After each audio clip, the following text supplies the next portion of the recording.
ഇന്ന് ഛിദ്രശക്തികൾക്ക് നേതൃത്വം നൽകുന്ന ഒരു പണ്ഡിതൻ, അദ്ദേഹം പഠിക്കുന്ന കാലത്ത് കണ്ണിയത്ത് ഉസ്താദിൻ്റെ കുടുംബത്തിൽപ്പെട്ട ഒരു മുതഅല്ലിമിൻ്റെ കൂടെ ഉസ്താദിനെ കാണാൻ പോയി.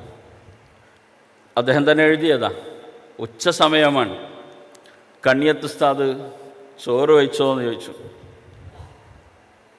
വഹിച്ചിട്ടില്ല എന്ന് പറയാനുള്ള മടിയുണ്ട്. ചോറ് വഹിച്ചു. എവിടുന്ന്? ഹോട്ടലിൽ നിന്ന്.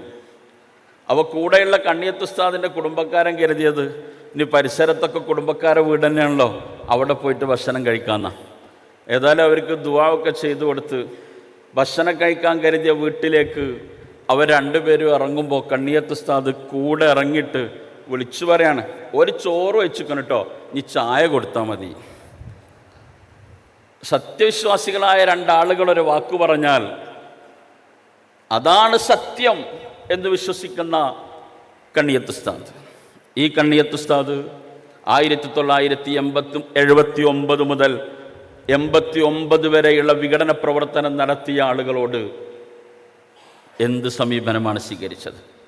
ആ വിഘടന പ്രവർത്തനം നടത്തിയ ആളുകൾ ഉമ്മത്തിൻ്റെ മുന്നിൽ പറഞ്ഞുകൊണ്ടിരുന്ന കാര്യം എന്താ?